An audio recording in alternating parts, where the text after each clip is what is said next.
I never planned for my world to shift in the span of a few sentences. But there I was, sitting in our quiet den, coffee untouched, as I stared at a cloud chat thread that made everything I believed feel like smoke. The message read, tonight, just us. Don't respond to him yet.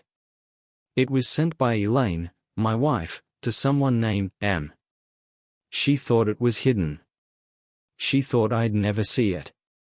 She was wrong. I froze, heart hammering, mind scrambling. In that moment I realized I was no longer married to the woman I thought I married.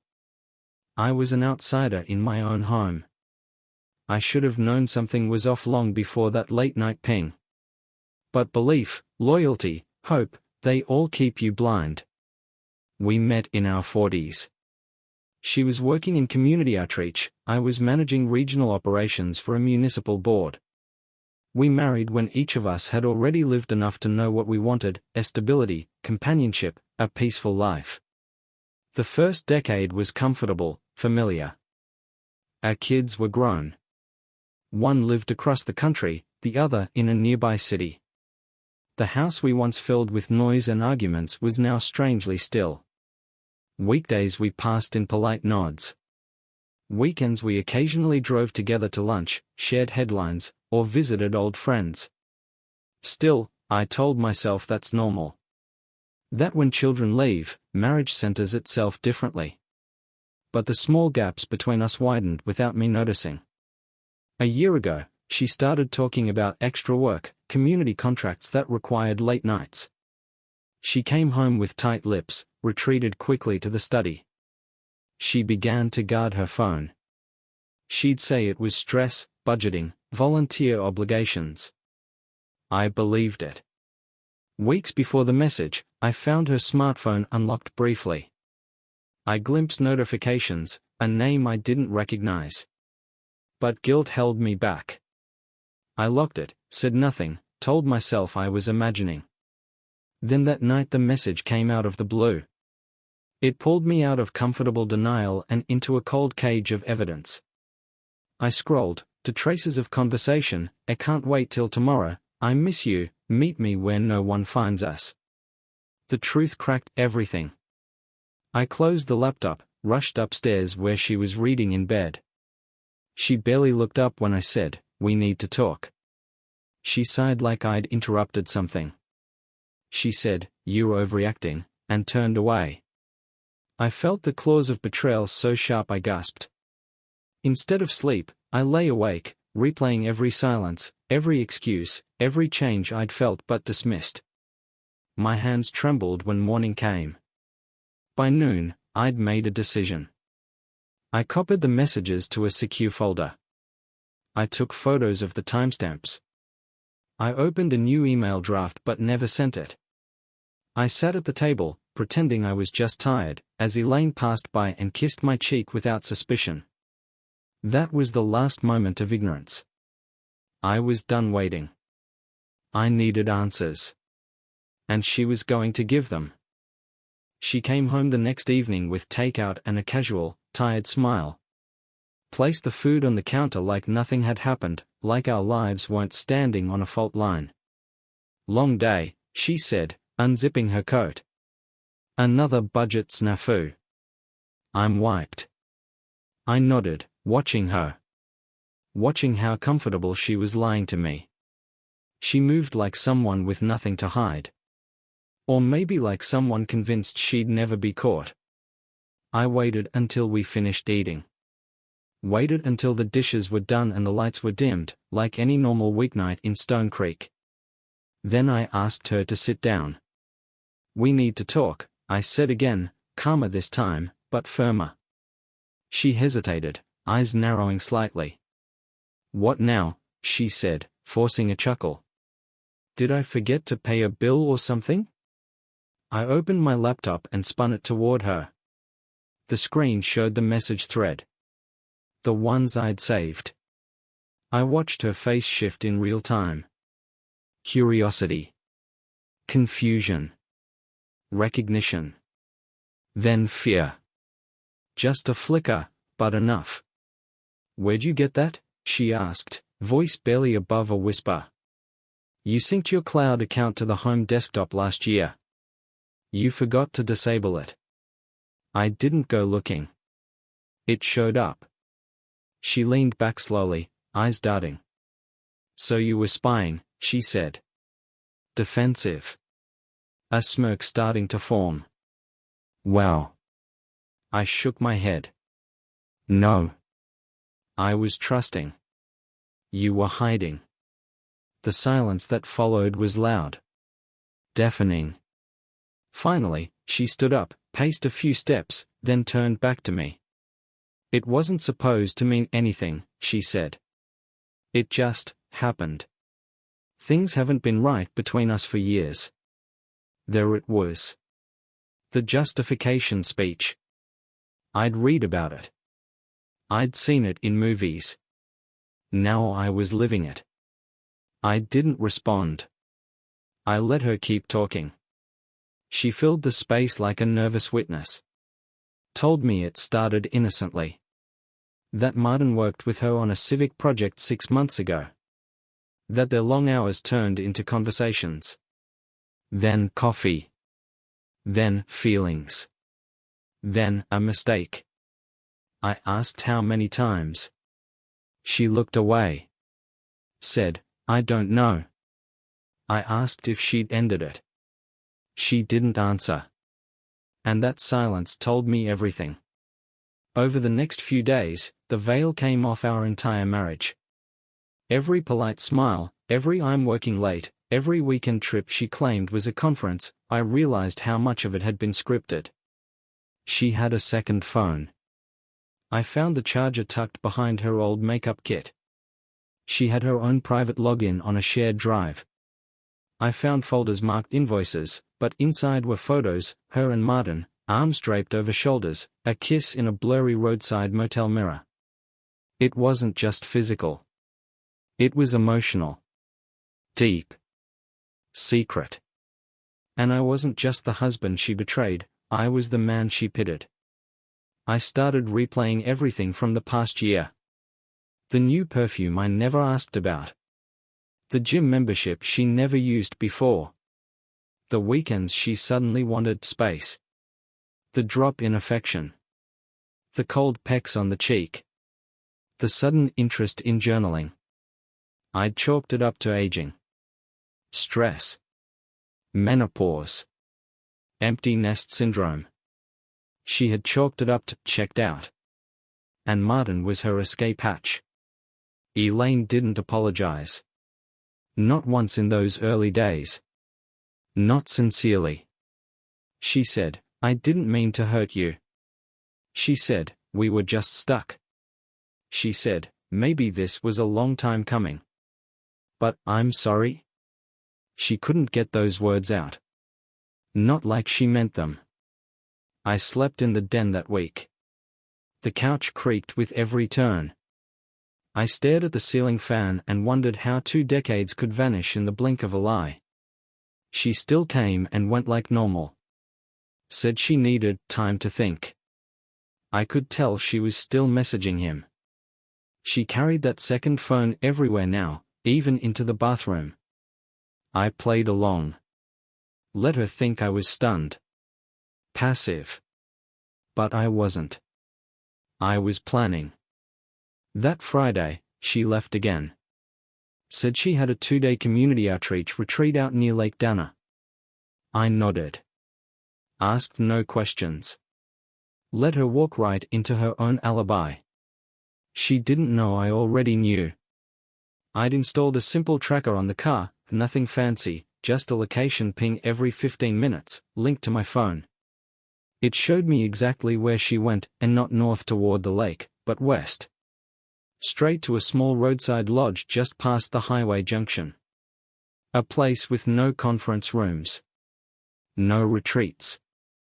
Just 10 parking spots, red doors, and blackout curtains. She stayed overnight. I didn't confront her. Not yet.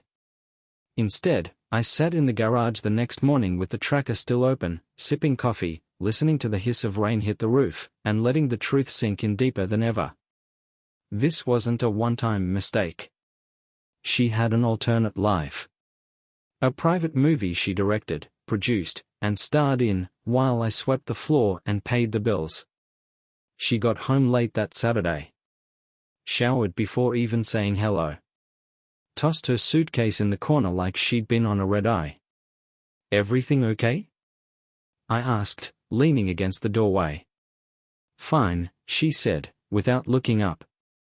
"Just exhausted." "Don't feel great."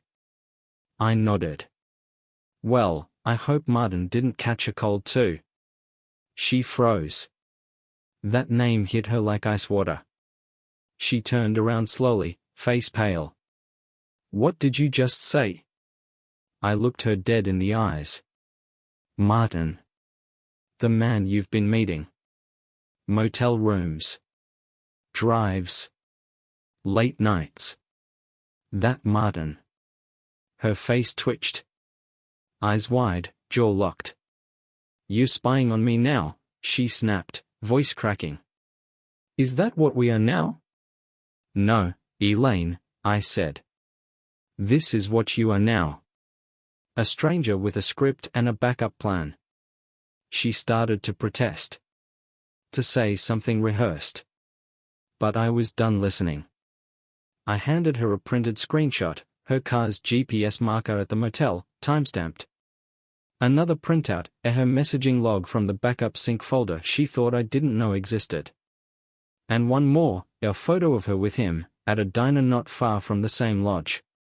Taken by a friend of mine who owed me a favor. A quiet favor. No drama. Just proof. She sat down. Hands shaking. Didn't speak for a full minute. Then she finally said the only honest thing I'd heard in weeks. "I didn't think you'd find out." The days that followed were colder than winter. We barely spoke. She moved through the house like a ghost. Slept in the guest room. Cooked her own meals. Started locking her phone, her laptop, her drawers. Like I hadn't already seen it all. She didn't beg. Didn't fight. She tried to shift blame, once or twice. "You were always distant," she muttered one morning. "You buried yourself in routines. Work. Lawn care. Bills." I didn't argue. Because I wasn't interested in a debate. I was building a case. Elaine had no idea I'd already contacted a lawyer. No idea I was weeks ahead of her. She thought I was standing still, shell-shocked. But I was moving. Silently. Strategically. And I wasn't finished. Elaine always believed she was the smarter one. The more aware. The social compass of our marriage. The one who could read people like weather patterns. She never thought I could be quiet and dangerous at the same time. But I was. The morning I met with my attorney, I brought everything. Messages. Photos. Timestamps. A list of her overnight absences. A timeline cross-referenced with her lies. We sat for 2 hours. By the time I left, I had the blueprint. She was about to learn that betrayal has a cost. That week, I played it calm. Sat with her at the table like we were still married. Asked about her day. Let her lie through her teeth. She must have thought I was softening. Maybe even accepting it. She was wrong.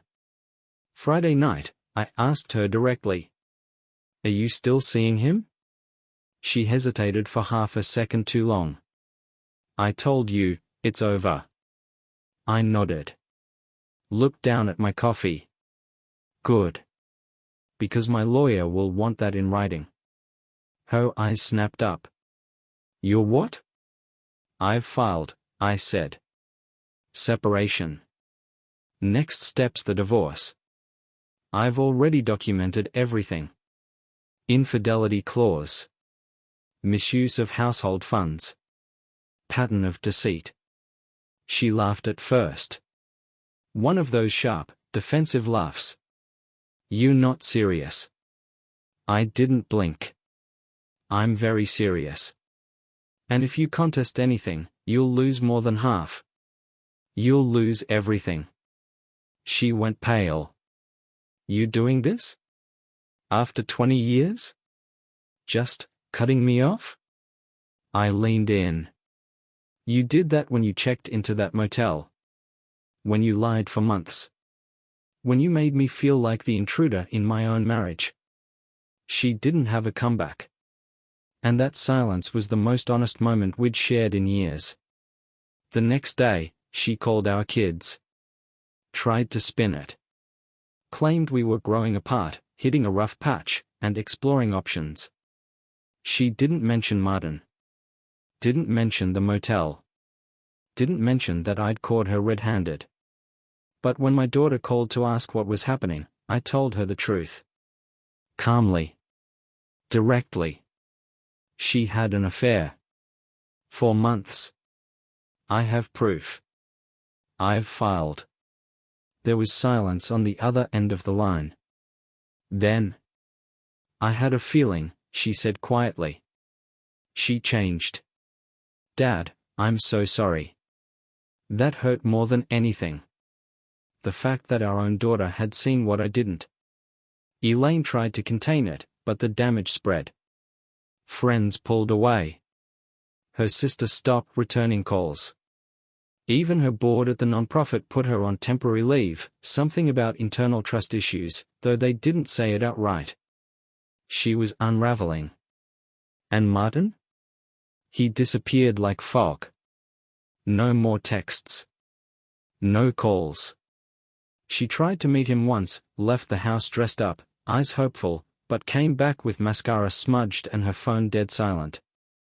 I didn't ask. She didn't explain. We were two strangers in a house full of ghosts. But I wasn't finished yet. Because she hadn't paid the price. Not really. Elaine stopped pretending about a week after the divorce papers were served. No more small talk. No more half-lies. She moved around the house like someone waiting to be evicted.